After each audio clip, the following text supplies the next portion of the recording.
Would you have the courage to disobey a king to follow God? This is the story of Daniel, a faithful servant of God, who lived during Israel's exile in Babylon. Daniel was taken as a prisoner to a foreign land, a completely different culture, full of strange gods and customs that were not his own. And yet, from a young age, he made a choice, not to turn away from the faith he had in the God of Israel. Daniel was not only faithful, but he was also a wise man, and this caught the attention of the Babylonian kings. Because of his integrity, Daniel was elevated to positions of great influence and power. He stood out among Babylon's wise men and, under King Darius, was appointed one of the 3 main governors of the entire kingdom. However, this high position also attracted envy and hatred from other leaders. They could not find any faults in Daniel's character, so they decided to attack him where they knew he would never give in, his faith. These men went to King Darius and cunningly convinced him to sign a decree. For 30 days, no one may pray to any god or man except you, O king. Whoever disobeys will be thrown into the lion's den. They knew that Daniel, faithful to God, would never stop praying. And what did Daniel do? Even knowing that the decree had been signed, he went up to his room, opened the windows facing Jerusalem, and as he did every day, 3 times a day, he prayed and gave thanks to his God. He did not hide his faith, nor did he give in to fear. Daniel knew the punishment for his actions would be deadly, but he trusted that God was greater than any king or decree. Soon his enemies reported him. They went to the king and said, "Daniel, the one who came from exile, does not obey you, O king. He continues to pray to his God 3 times a day." Darius was distressed, for he liked Daniel and knew he was a righteous man.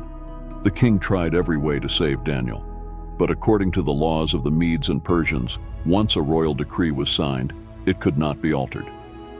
Thus, against his will, King Darius ordered that Daniel be thrown into the lion's den.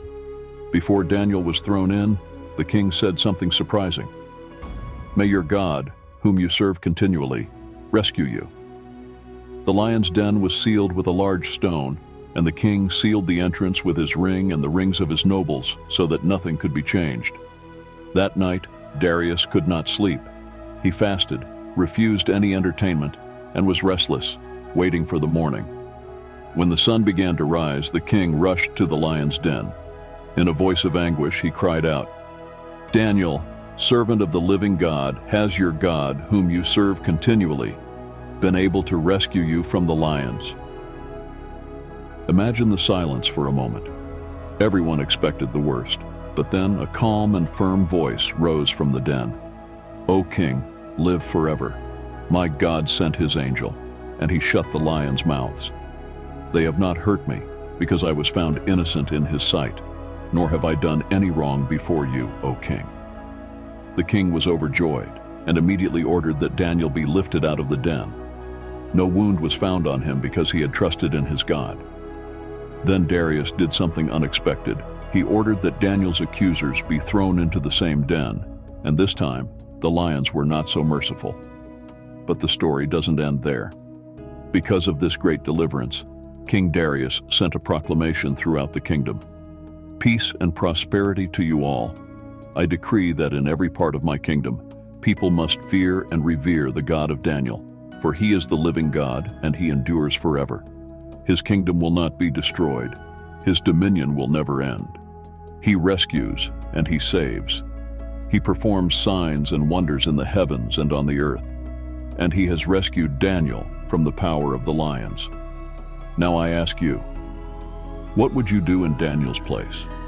Would you have the same courage and trust in God? Daniel trusted in God above any threat, above any fear. Do we have that same faith in our daily lives, even when situations seem impossible?